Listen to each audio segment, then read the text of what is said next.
Greetings, fellow detectives. Wizard Kitten here, bringing you a new Nancy Drew analysis video. Today's video is brought to you by the patrons over at Mystique Manor and by all the official fellow detective channel members. If you too would like to support the channel and gain access to exclusive features, check out patreon.com/wizardkitten to become a patron, or click join next to the subscribe button to become an official fellow detective. Now that our Academia Nancy Summer Streamathon has come to an end, I feel equipped to discuss several Nancy Drew related subjects that I didn't feel prepared to discuss before. One of these subjects is the Nancy Drew Easter eggs. To summarize, Easter eggs in video games are a secret feature placed in the game, hidden from view until discovered by players. Oftentimes, these Easter eggs are only found by the most dedicated of players, giving them a feeling of excitement and exclusivity. Many may not know, but Easter eggs were added into the Nancy Drew games very early on. As early as Message in a Haunted Mansion, players could discover strange phone calls or misplaced images simply by doing things out of the usual order. These kinds of abstract Easter eggs continued until Nancy Drew number 7, Ghost Dogs of Moon Lake, when the first physical Easter egg was introduced. This Easter egg, placed in Nancy's inventory only when she calls a specific secret phone number, was royal blue in color and able to be picked up by the player. It even allowed players to discover secret paths in the woods. A physical Easter egg returned intermittently in the next few games, showing up once again in The Haunted Carousel, Curse of Blackmore Manor, and Danger by Design. But it wasn't until White Wolf of Icicle Creek that physical Easter eggs became an official staple of the games. In fact, starting with Legend of the Crystal Skull, players would no longer be able to find just one solitary egg. Oh no. Rather, 3 Easter eggs became the norm from Crystal Skull onwards, with Phantom of Venice as an early exception with only 2 eggs and Midnight in Salem as a late exception with only 1 egg. With the introduction of multiple Easter eggs also came the introduction of varying Easter egg patterns, often themed based on the particular game. Think a lightning bolt themed egg in the Deadly Device or a sheep egg in the Shattered Medallion. So, since Ghost Dogs of Moon Lake, keen fellow detectives have come to expect and love finding Easter eggs in the Nancy Drew games. As I mentioned before, it feels like an exclusive little treat, meant only for the most dedicated of detectives, because they aren't required and they can be difficult to find. And with so many Easter eggs in the games to collect, it begs the question: which Easter eggs are the best? Now, this is a highly subjective video and honestly more of a fun celebration than a ranking. My parameters for ranking the Easter eggs are fairly straightforward. I want to be able to discover them on my own somewhere in the game. Some Easter eggs have only been discovered by fellow detectives after rooting through the game files and codes, and I'm not that sophisticated. Give me an in-game clue any day. I want to feel like it's actually possible to find the egg with just the game. Beyond that, finding the egg should be fun and just the right amount of difficulty, and bonus points if the egg is pretty.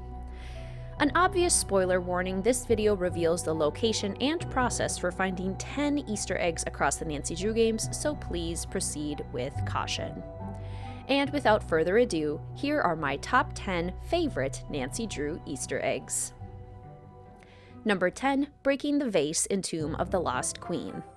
Nancy is exceptionally destructive in this game, breaking multiple precious artifacts in her quest to find Nefertari. However, no act of destruction is perhaps as egregious as breaking the bunny-decorated vase in the Antiquities tent with a pickaxe. But hey, at least she gets an egg out of it. It's easy to find this egg because the pickaxe lights up over the vase and the vase is mysteriously decorated with a bunny, making it highly suspicious. It's easy to get, but almost a little too easy. Number 9, the mystery box in Trail of the Twister. In Ma and Pa's general store, Pa has a highly suspicious box on sale for $99.99 worth of Pa pennies. If you're playing the game the normal way, this is an exorbitant amount of Pa pennies and not something players can earn by happenstance. However, if you commit yourself to Land Rush, and by that I mean cheat to break the Land Rush machine, you can fairly easily earn enough Pa pennies. You could also go about this the honest way, but it would take you a really long time. Anyway, once you have enough Pa pennies, you can purchase the box from Pa and marvel at the machine inside. You can then use the enclosed coin to watch the jackalopes fight in Pa's museum display, henceforth awarding you with an egg. I like this Easter egg because it's clear how to get it. I mean, what else would Pa be selling for $99.99 worth of Pa pennies? However, this egg is almost a little too difficult. I've played the game dozens of times before, knowing full well that an egg was in that box, but not being motivated enough to get it. Cheats in this instance are fairly essential, which I don't love. Number 8. Unlocking the Ka Nascosta door in Phantom of Venice. Nancy discovers a locked door in the Ka Nascosta early on, but is only able to get her trusty bobby pins later when she realizes she has to pick the lock for Fongo's office. If she remembers to do the exact same thing to the door at the Ka Nascosta, she is awarded an egg. This egg is easy to find and easy to get, and it's also one of the first eggs I remember finding all by myself, so it holds a special place in my heart. It might be a bit mundane, but it's still fun and simple. Number 7. The 2-key safe in The Captive Curse. Similar to the aforementioned Phantom of Venice egg, this egg is easy to find, but you just have to remember to get it. While wandering the underground tunnels of Castle Finster, Nancy comes across a safe that requires 2 keys to open. Suspicious. It becomes even more suspicious when you realize you don't need anything in the safe for the story of the game, which can only mean one thing: Easter egg. The trick to this Easter egg is really just remembering to go get it. Nancy only gets 2 keys in the game, one for Carl's desk and one for Anya's desk. Once she has both, she can go to the tunnels and get the egg, but detectives have to remember to prioritize it. It's perhaps not the most exciting of eggs, but not too difficult to come by and perfectly obvious in the game. Number 6. The Soda Machine in Secrets Can Kill Remastered. This Easter egg rewards detectives for decoding all of Jake's mysterious messages left about the school. There's only a couple that we really have to figure out, like that grape orange cool will play the alarm in the school. But there's another soda machine code hidden on the bulletin boards: cool, pop, spot, grape. Enter it in the soda machine and Nancy gets an Easter egg and a bunch of quarters. Nice! I love this egg because it rewards completion and dedication to unraveling Jake's clues. It's easy to miss if you aren't paying attention, but easy to find if you are. A very solid egg. Number 5. Lapine in The Haunting of Castle Malloy. I love this egg because I remember feeling so clever when I first found it. In Fiona's old nursery, there is a cobweb-covered book called Les Lapines Bleus, with the letters of Lapine emphasized.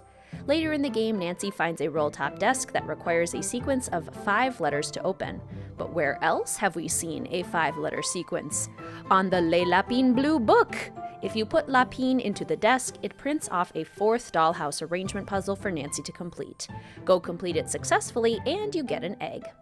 I love this egg because it can be found with keen observation and requires a puzzle to solve. It rewards dedicated detectives and adds a fun element of mystery and challenge in an already great game. Number 4. Skee-Ball Chickens in Legend of the Crystal Skull. To the uninitiated, the skee-ball machine in Bruno Bollet's secret room may be just another invention of a madman.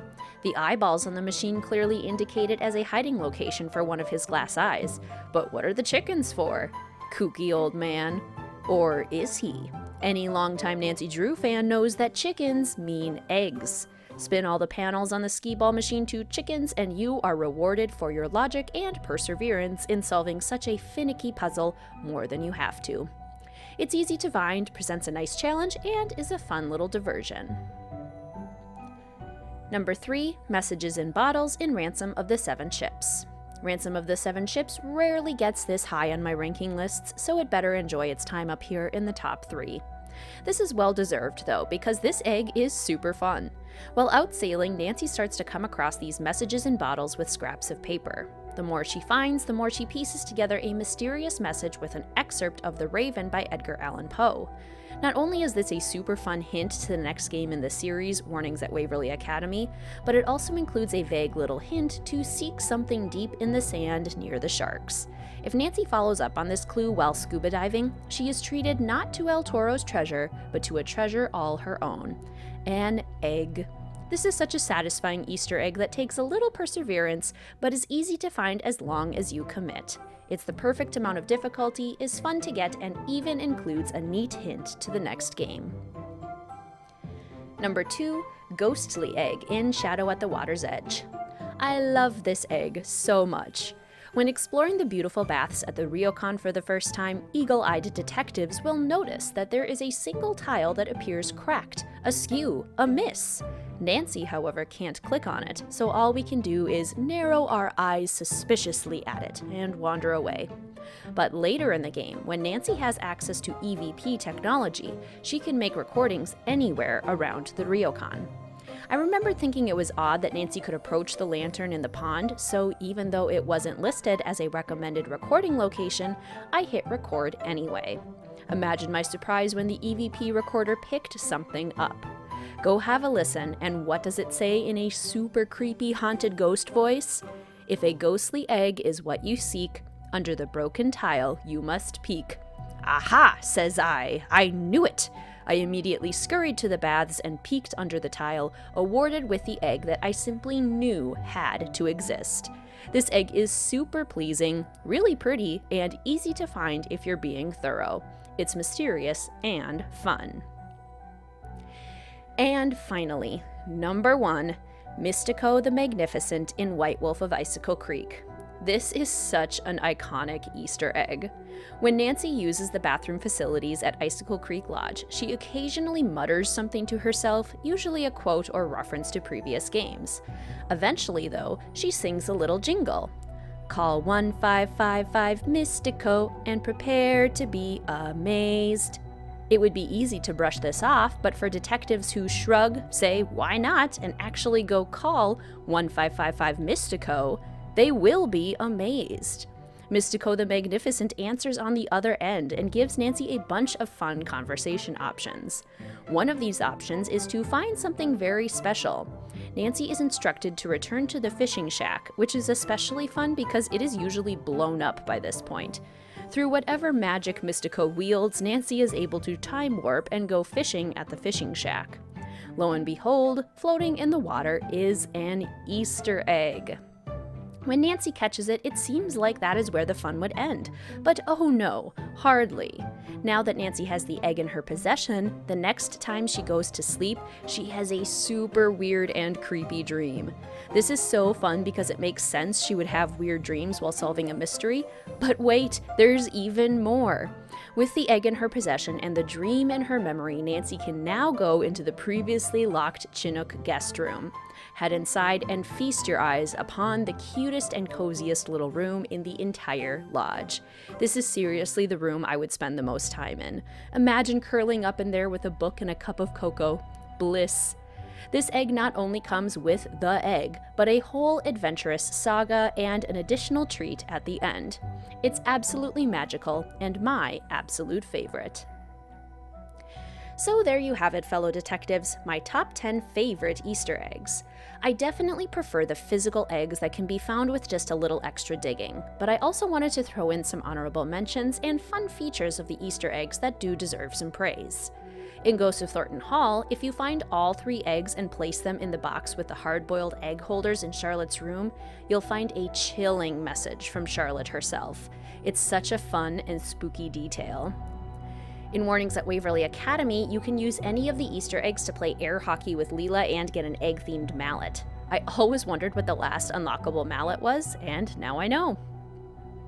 Mystery of the Seven Keys did a great service to fans by bringing back Easter eggs, even if they aren't physical and are just listed as achievements. Nevertheless, petting the adorable Mariage 10 times is such a cute and interactive way to get an Easter egg. I will always appreciate being rewarded for petting a cat.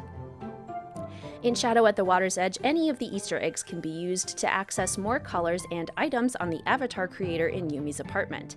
It's so fun getting to play with more options. And finally, Lumpy the fish in Danger on Deception Island is absolutely adorable and easy to find. Personally, I think a physical Easter egg should have accompanied this ticklish little fish, but it's super cute nevertheless. But what do you think, fellow detectives? Do you agree with my list of the best Easter eggs in the series? Which Easter eggs are your favorite? Which Easter eggs did you manage to find on your own without hints or walkthroughs? Let a Wizard Kitten know in the comment section down below.